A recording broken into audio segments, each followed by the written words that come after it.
Hi friends, அஸ்ஸலாமு அலைக்கும். எல்லோரும் எப்படி இருக்கீங்க? டுடே வந்து சாக்லேட் ஃபேக்ட்ரிக்கு தான் வந்திருந்தோம். ஃபஸ்ட்டு விலாகோட கண்டினியூஷன் தான் இது. டீ ஃபேக்ட்ரிக்கு நியர்பை தான் சாக்லேட் ஃபேக்ட்ரி. ஸோ அங்கே தான் வந்திருந்தோம். இங்கே ஃபஸ்ட்டு என்ட்ரன்ஸ்லேயே வந்து சாக்லேட் கொடுப்பாங்க டேஸ்ட்டுக்கு. ஸோ அதை வாங்கி சாப்பிட்டுட்டு அப்படியே உள்ளே வந்திருந்தோம். இங்கே வந்து சாக்லேட்ஸ் வந்து எல்லாமே வந்து ஹோம் மேடாக தான் பண்ணுறாங்க. ஸோ டேஸ்ட் ரொம்பவே நல்லாயிருக்கும். எப்படி சாக்லேட் மேக் பண்ணுறாங்க அப்படின்னு சொல்லிட்டு வீடியோ எடுத்திருந்தேன். இது வந்து ஆல் டைப் சாக்லேட்ஸும் இருக்குது.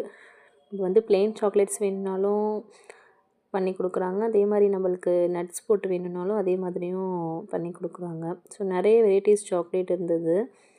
ஸோ வந்து அது மேக் பண்ணுறாங்க. நான் எப்போ ஊட்டி வந்தாலுமே வந்து இந்த சாக்லேட்டை மிஸ் பண்ணாமல் வாங்கிடுவேன். ஏன்னா எனக்கு இது ரொம்ப பிடிக்கும் இந்த சாக்லேட்ஸ். என் பசங்களும் சாப்பிடுவாங்க. ஸோ அதனாலவே எப்போவுமே வந்து இந்த சாக்லேட் ஃபேக்ட்ரி மிஸ் பண்ணாமல் வந்துடுவோம். ஸோ எப்படி மேக் பண்ணுறாங்க அப்படின்னு சொல்லி பார்த்துட்டு அப்படியே அங்கேருந்து கிளம்புனோம். ஸோ அங்கே நிறைய பாக்ஸில் ஃபுல்லாகவே டிஃப்ரெண்ட்டாக சாக்லேட்ஸ் வச்சுருந்தாங்க. இவங்க வந்து ஆன்லைன்லேயும் டெலிவரி பண்ணுறாங்க. ஸோ நம்மளுக்கு வேணும்னா ஆன்லைன்லேயும் பர்ச்சேஸ் பண்ணிக்கலாம். நிறைய வெரைட்டிஸ் இருந்துச்சு. நாங்கள் அதில் வந்து கொஞ்சம் வாங்கிக்கிட்டோம். வாங்கிட்டு அப்படியே கிளம்பிட்டோம். இன்றைக்கி கிளைமேட் பார்த்திங்கன்னா ரொம்பவே சூப்பராக இருந்தது. ஸோ மிஸ்ட்டு ஃபுல்லாக ஃபார்ம் ஆகி ஒன்றுமே தெரியல. பட் கிளைமேட் ரொம்பவே சூப்பராக இருந்தது. ஓகே ஃப்ரெண்ட்ஸ், அடுத்து நெக்ஸ்ட் விலாகில் பார்க்கலாம். பாய்.